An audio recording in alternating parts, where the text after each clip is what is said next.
Welcome back to Freddy's Flight Reviews, where today we're at Las Vegas Airport for a quick review of the Amex Centurion Lounge. And spoiler alert, it's a pretty good lounge, but does get very busy and has a few drawbacks as well.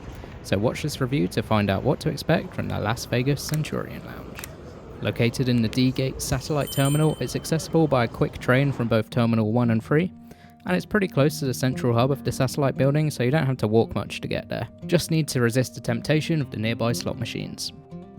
The lounge wasn't too crowded when we arrived early in the morning at 7:30 AM, and the front desk staff were friendly. You just need to show them an Amex Platinum Card and a boarding pass to enter. And right off the bat, it looks pretty good. Clean, modern and spacious, with lots of natural light and plenty of places to sit.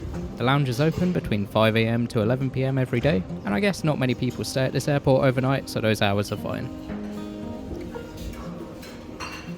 There's a manned bar as well, but I didn't get anything from it. Here's a sample menu, and just to note, beer and wine are served all day, but cocktails are only served after 10:30 AM. And when it comes to food, the breakfast offering is just fine, I would say. They have scrambled eggs, roast potatoes, sausages, French toast, and a bunch of cold options too, but it is all pretty average fare you'd find in any lounge.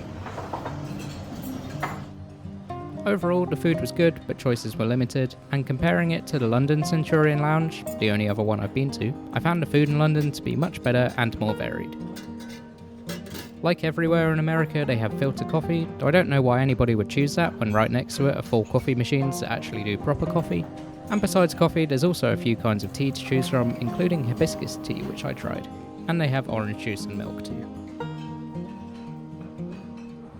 Here's the random assortment of food I got, and the highlight was probably the French toast, with some hibiscus tea and a cup of coffee in the background.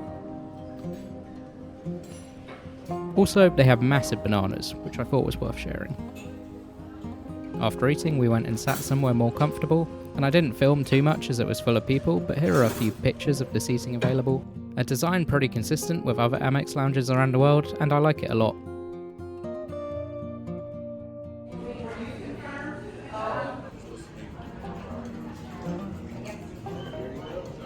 The lounge also has plentiful power sockets and USB ports, which is a small thing but always appreciated, and Wi-Fi was also pretty fast. Here's the password if you're interested. When it comes to other amenities, they do have showers, but they seem to be locked the whole time I was there. The toilet was kept clean. There's some tasteful art on the wall. Plus private rooms for making calls or working. And a reserved area for Centurion card holders too, but I didn't see anyone go in here during my entire 1.5 hour visit. You also get a view of the airport and planes, but the only thing we got to see was this Frontier plane with a manatee on its tail. And lastly, just a note on who can access this lounge. You need either an Amex Platinum or Centurion card to get in, and you can't pay to access. But I noticed if you have a US Platinum card, you have to pay a $50 fee to bring a guest in. Meanwhile, my UK card lets me bring a guest in for free, so I thought that was a weird disconnect between US and non-US customers. Also, this will be my last video for a few weeks, but towards the end of August, I'll be releasing my next big trips, with reviews of Qatar Airways, Vietnam Airlines, China Eastern, and a few weeks after that, reviews of Etihad, Air Asia, and Scoot. So be sure to like and subscribe if you want to see that. Thanks for watching, and goodbye.